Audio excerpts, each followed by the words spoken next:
Hi, I'm Hannah Broughton, and this is my video paper submission. So, to start off, what does it mean to be a Christian leader? To me, this is a person who exemplifies the attributes of Christ, leading in a selfless way, really honoring those around him and those or her and those around them that they're leading, being able to listen to input that they have and being able to respond in a way that is both respectful and humble, but still has a sense of knowing what they are doing. I think more than anything, to me, when I think of a leader who really exemplifies Christ through their actions, is a person who respects like those around them, looks at another person as not just another person, but as a soul that God created, and essentially the fact that they are on an even level in terms of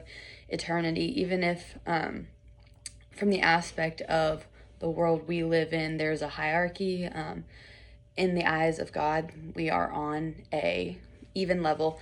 And to me, I think that's one of the biggest attributes of a Christian leader is that they're able to humble themselves just like Jesus did. For all of us, the characteristics that I think we see in Christian leaders today, we know they're sin filled with everyone.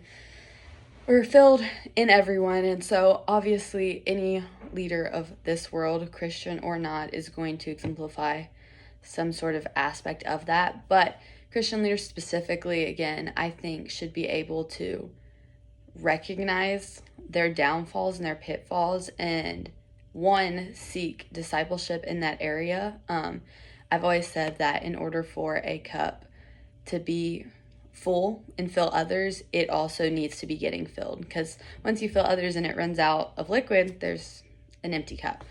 So definitely a sense of mentorship and discipleship. I think a lot of Christian leaders today, again, just like I said, sin is part of this world we live in. Many times I think power goes to people's heads. I can say I've probably even been in this situation where I was given a point of being a leader in some sort of aspect, and I allowed it just to kind of overflow into being more of a boss and just telling people what to do rather than collaborating and encouraging and wanting growth as a group. And then how do people integrate their Sunday faith with their Monday through Friday lives? This is hard because I feel so many times we become like those we are around, and it's really hard when you enter into a workplace that isn't filled with other like-minded Christians, and instead you're hearing about people's stories on the weekend and things that they did that you wouldn't necessarily condone. And it's really hard, I think, sometimes to want to fit in with that group. But the truth is that even as Christians in that aspect, we are called to stand out and called to really shine God's light. It doesn't mean that we're standing out in a bad way or standing out in a way that draws attention to ourselves. No, ultimately, we're going to draw attention to ourselves because that's just the truth behind showing the light of Jesus and the love of Jesus for other people. To me, really integrating this Sunday faith with your work days throughout the week really has to show some discipline, keeping yourself humble, but also recognizing that we're called to refrain from sloth. We're called to work hard at any of the jobs. Like even Adam and Eve were given jobs by God. And so our ability to perform whatever talent God has blessed us with is ultimately a blessing. That's what I've always said too with being at school. Wisdom and learning really is a gift from God, and the ability to go and do that and be in the place where I am, I should honor that and be willing to put forth work into those aspects. So for me, that's personally where I see my, Sunday faith merging with my Monday through Friday life.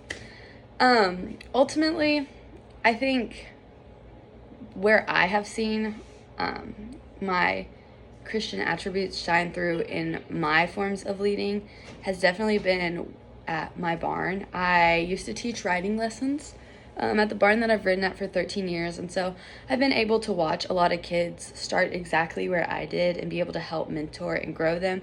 But just the same, I also have a mentor, which is my trainer, who still obviously teaches as well.